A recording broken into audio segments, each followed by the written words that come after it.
Hey everybody, it's Jason Blaha here, and today I want to talk to you guys a little bit about grip training and why oftentimes grip training is overrated, and it is a solution to a problem that should never have been created in the first place. So let me put on my +5 out of weaponsmithing, work on skilling up my crafting a little bit, and let's talk about this. Because I've seen videos about this lately, other people asking me about it. They're like, different people are making videos talking about grip training. What's your take on it?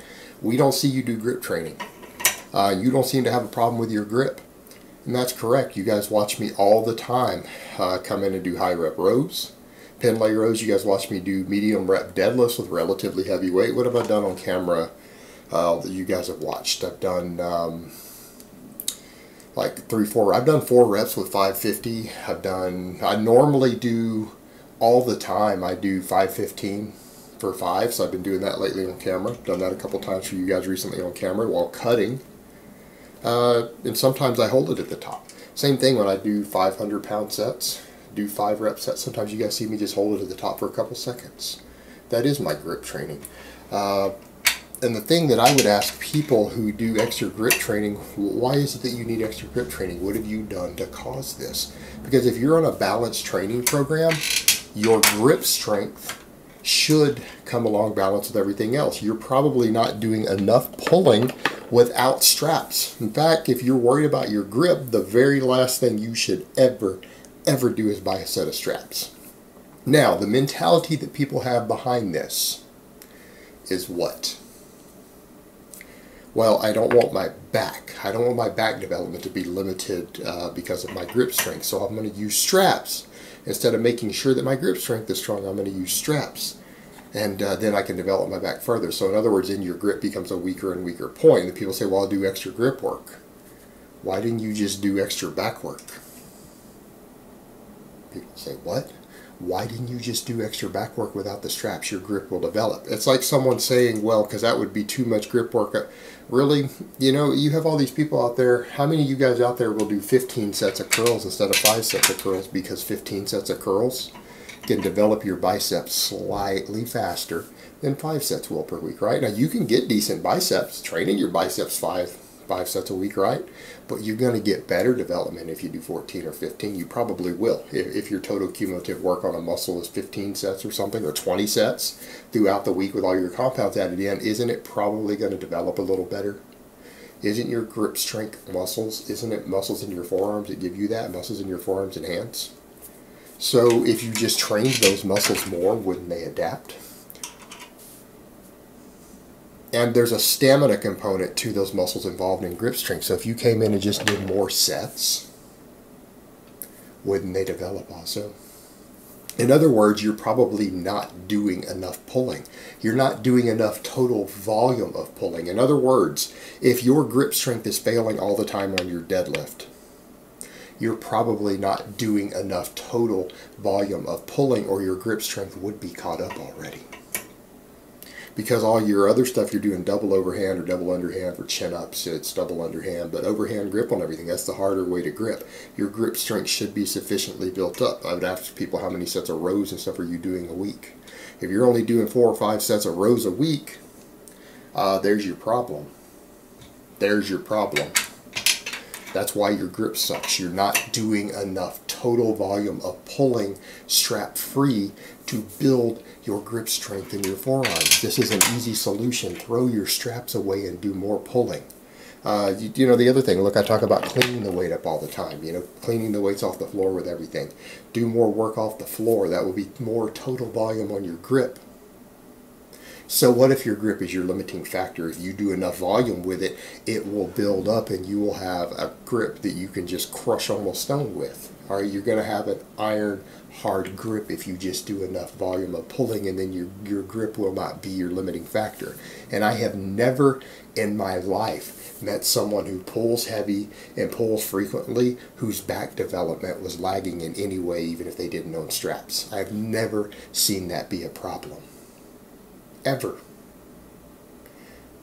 Lose the straps, lose the gloves, get some chalk. Now, some people are like, well, first of all, my gym has 32mm bars, the big shiny silver ones, not the black ones, not the 28mm bars that are easier to grip and pull with, and they don't allow us to use chalk. Get liquid chalk. All right, you can get bottles of liquid chalk for $10, $15. That will last you a couple of months sometimes. You can get enough liquid chalk to last you 3 months for $10 or $15. Get some liquid chalk. Do more volume of pulling. If those bars are too hard for you to grip, how do you build your grip with that other bar? I've trained at gyms a while back for a little while that didn't have any deadlift bars. Yeah, I did it for a few months earlier this year. I pulled anyways with 32 millimeter bars. I did more accumulation work, and there's your key. You're in a gym that doesn't allow chalk. You use liquid chalk. Do accumulation work. Do volume of triples with 70% of your deadlift maxes. Come in and do volumes of triples. You build up to where you can do 10 sets of 3 with 70%, even with those big bars. Same thing. You can't grip them a long time. Go to higher volume with lower reps. You will build that grip strength up. Do more cleaning, more pin leg rows off the floor. Start doing more pull-ups and chin-ups. Your grip strength will develop. And you can get to a point to where you can use those bars. Now, can you necessarily take those incorrect bars and are you going to be able to hit a competition max on your deadlift with them? Probably not, because you're going to you might build up to a 550 deadlift and can only grip that bar for 500 for 1 rep, or 505 or 510.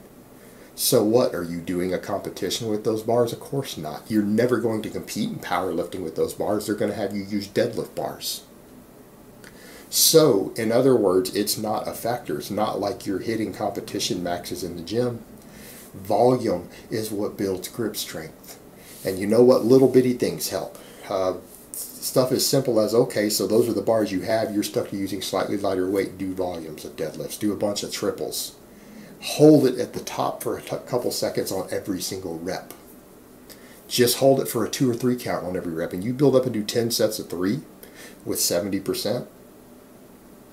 On your deadlift, and you hold it for a 2 count or a 3 count at the top of every set, your grip strength will develop, particularly if you're doing enough other pulling. It should not ever be a limiting factor. The creation of straps is the #1 cause of grip strength issues. The only exception being, I understand there are equipped lifters and other people who it can be a problem, but we're not talking about people with 500-pound deadlifts. All right, there should be no reason for you to ever need additional grip work if you're a 500-pound puller. It should never, ever happen. Even if you're stuck using the big 32 millimeter bars. These grip problems that you guys are thinking of with elite level power lifters are for people who are pulling 700, 750, 800 pounds. They sometimes need extra grip work. But in general, your overall training, if you're on a well-balanced program and you're selecting good lifts and doing the right volume of the big exercises that make you bigger and stronger, right?